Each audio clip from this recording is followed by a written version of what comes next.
Tokoh Islam yang jarang diketahui dunia, lahir di daerah Rabazah, sebuah dataran berjarak 170 km dari kota Madinah, pada tahun 21 Hijriah. Kemudian, ia dibawa keluarganya ke kota Madinah, dan menetap di rumah Ummu Salamah, istri Rasulullah. Sejak kecil, telah mendapatkan berkah doa, dan kasih sayang dari para kekasih Allah. Pernah diasuh, dan disusui oleh Ummu Salamah, bahkan Umar bin Khattab, pernah mendoakannya, "Ya Allah, ajarkanlah ilmu agama, kepada anak kecil ini, dan buatlah umat mencintainya." Di antara guru-gurunya, dari sekitar 120 tokoh golongan sahabat Nabi, adalah Abdullah bin Umar, Anas bin Malik, Abdullah bin Mughaffal, Amr bin Taghlib, Abu Burzah al-Aslami, dan masih banyak lagi. Seorang ulama pencerahan, dari abad ke-7, yang hidup pada masa awal, kekhalifahan Umayyah, bukan hanya seorang cendekiawan, tetapi juga seorang pemikir yang mendalam. Dia terkenal karena tafsirnya yang mendalam, dan pemahamannya yang unik terhadap Islam, memberikan wawasan baru terhadap ajaran-ajaran agama. Namun, sejarah seringkali melupakan kontribusi besar beliau, menjadi pionir di bidang tasawuf, menunjukkan bahwa spiritualitas dan pemahaman agama dapat bersatu.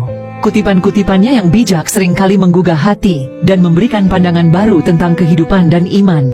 Marilah kita mengenang seorang tokoh yang tak terlupakan dalam perjalanan panjang Islam, membawa cahaya ilmu dan kebijaksanaan. Dialah Al-Hasan Al-Basri.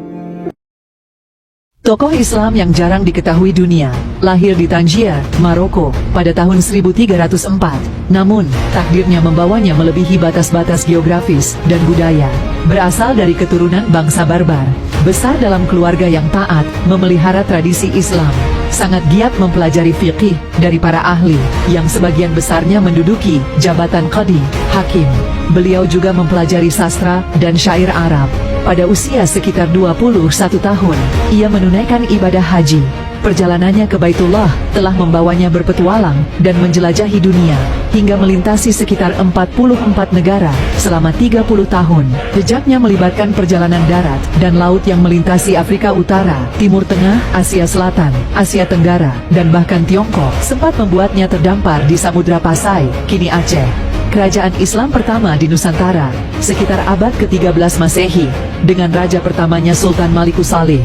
Dalam perjalanannya, melibatkan perjalanan darat dan laut, menghadapi tantangan, menyeberangi gurun pasir, menyusuri jalur perdagangan, dan mencapai tempat-tempat yang belum terjamah. Perjalanannya bukan hanya tentang geografi, tetapi juga pertemuan budaya. Ia membawa pulang cerita-cerita yang memperkaya pemahaman dunia pada zamannya. Dialah Ibnu Battuta. Tokoh Islam yang jarang diketahui dunia, dijuluki Bapak Kedokteran Modern. Lahir Agustus 980 Masehi, Afshona, Uzbekistan.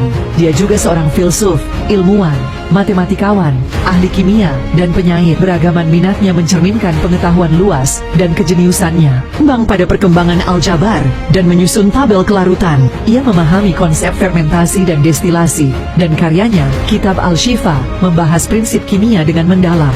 Memadukan pemikiran Aristoteles dengan filsafat Neoplatonik. Karyanya dalam filsafat menjadi terkenal dan memengaruhi pemikiran di dunia Islam dan Eropa, menyokong pendidikan dan mengajarkan banyak mahasiswa di seluruh dunia Islam. Karyanya yang terkenal yaitu Kitab Penyembuhan dan Qanun Kedokteran. Selain itu, ia juga penulis puisi dan prosa. Karyanya mencakup berbagai tema, termasuk keindahan, cinta, dan alam. Dialah Ibnu Sina.